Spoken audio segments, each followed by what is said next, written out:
Assalamualaikum, bersama saya Taufik Hassan dalam edisi Buletin Selatan.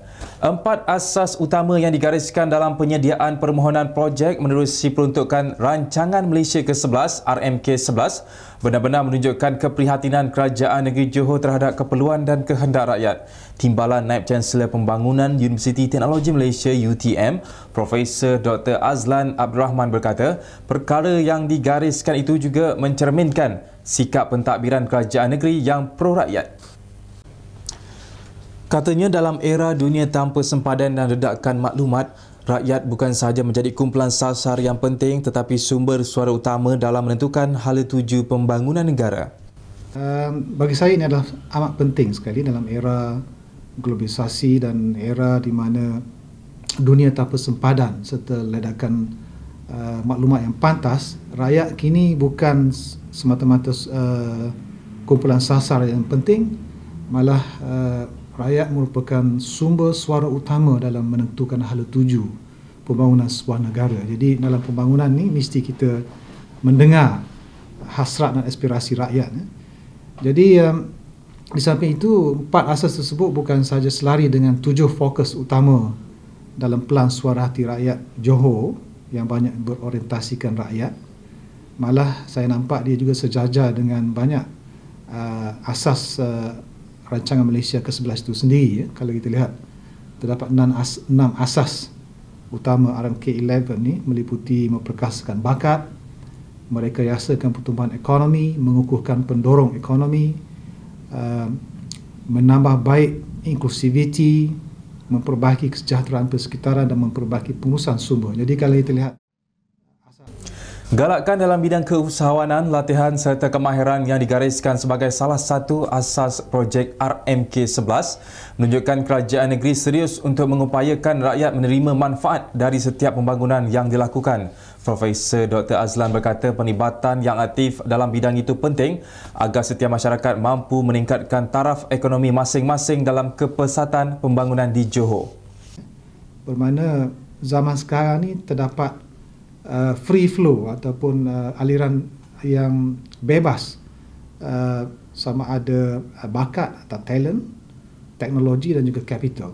Jadi kalau pembangunan pesat ini tidak dapat dimanfaatkan oleh rakyat, maka rakyat akan ketinggalan. Sebab itu kita memberdayakan rakyat ini melalui meningkatkan keusahawanan dia.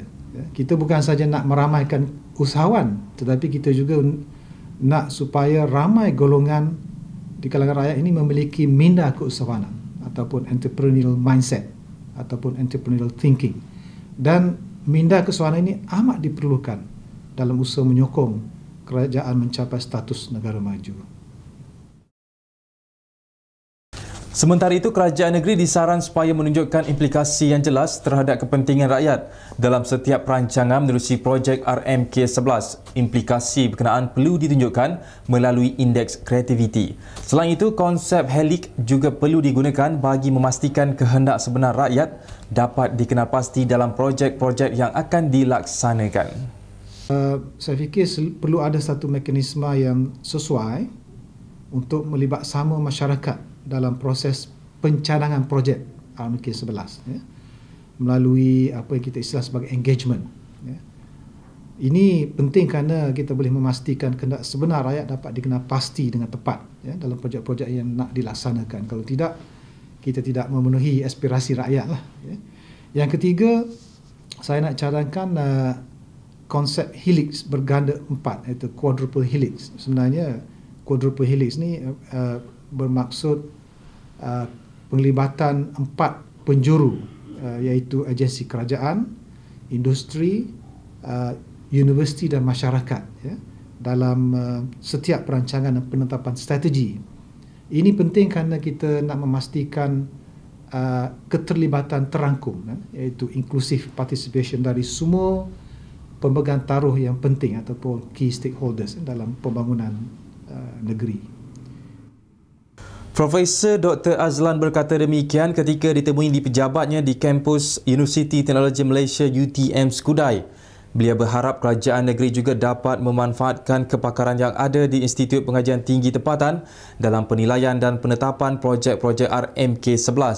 Ini bagi memastikan penyelarasan dan penggunaan sumber yang optimum. Pada 5 Ogos lalu, sebanyak 762 projek dikemukakan Kerajaan Negeri Johor menerusi peruntukan RMK11 dengan menggariskan 4 perkara utama iaitu mengambil kira taraf kehidupan tinggi di Johor, mengambil kira keperluan untuk meningkatkan kemudahan asas dan infrastruktur sejajar dengan kepesatan pertumbuhan pelaburan, menekankan usaha penggalak bidang keusahawanan, latihan serta kemahiran bagi memudahkan rakyat negeri ini menerima manfaat dari pembangunan di Johor, dan menitik beratkan kesejahteraan rakyat dengan mengemukakan penyediaan lebih banyak hospital, sekolah, rumah serta projek menangani hakisan pantai dan banjir.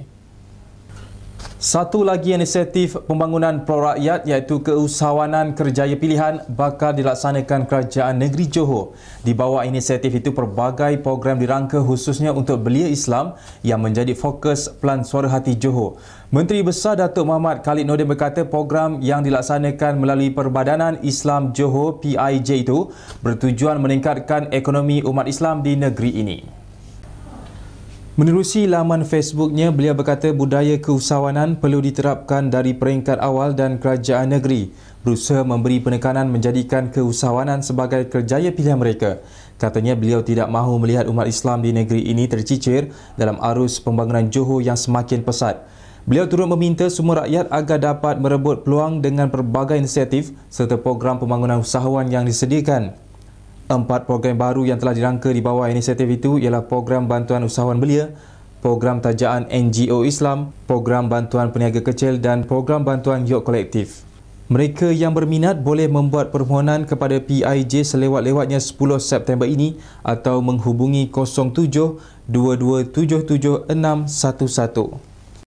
Ibu Pejabat Kontijen Johor berjaya menduduki tempat kedua apabila berjaya mengurangkan jumlah kes sepanjang kempen Op Selamat 5 dijalankan pada musim perayaan Aidilfitri lalu. Ketua Polis Johor, Datuk Mohtar Muhammad Sharif berkata atas usaha dan kerjasama semua pihak terutamanya sikap pengguna jalan raya yang mematuhi undang-undang menjadi antara faktor kejayaan itu.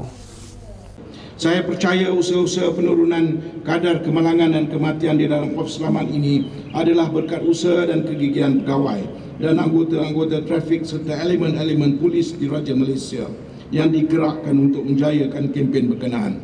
Kesempatan ini juga saya ambil untuk mengucapkan ribuan terima kasih kepada pengguna-pengguna jalan raya yang telah memberikan kerjasama yang patuh kepada nasihat polis di Raja Malaysia agar mematuhi peraturan jalan raya mengutamakan keselamatan. Mewakili warga polis, saya mengucapkan ribuan terima kasih kepada semua pengguna jalan raya yang hasil juga telah membolehkan polis di Raja Malaysia Kontijen Johor mendapat tempat yang kedua untuk seluruh negara. Bagi menghargai petugas 5 pegawai kanan Polis Kontijen Johor telah menerima pengiktirafan kenaikan pangkat daripada pucuk kepimpinan tertinggi Polis Diraja Malaysia PDRM. Antaranya Ketua Jabatan Pengurusan IPK Johor, SAC Abdul Aziz Ahmad yang dilantik sebagai Ketua Pusat Pengajian Pengurusan Krisis dan Bencana di Maktab PDRM Kuala Lumpur. Turut menerima kenaikan pangkat ialah Timbalan Ketua Jabatan Siasatan Jenayah SAC Azizan Anan yang akan mengetahui Jabatan Pencegahan Jenayah dan Keselamatan Komuniti JPJKK Johor, sebuah jabatan baru yang akan menangani isu-isu pencegahan jenayah. Manakala Ketua Jabatan Ketenteraman Awam dan Trafik Negeri ACP Ravindran Tharumanigam dinaikkan pangkat menjadi Timbalan Ketua JPJKK Pahang. Ketua Bahagian Pengurusan Marin Tampoi ACP Kalai Silvan anak lelaki Nadarajan dinaikkan pangkat sebagai Komander Pasukan Marin Wilayah 5 di Sarawak. Sementara itu, Ketua Balai Batu Pahat di SP Zamani Zaharuddin akan menggalas jawatan sebagai Superintendent di bahagian JPJKK Johor. Kenaikan pangkat ini membuktikan pucuk pimpinan mengiktiraf sumbangan dan keupayaan dan sumbangan PDRM Kontijen Johor di dalam mengekalkan keamanan negeri.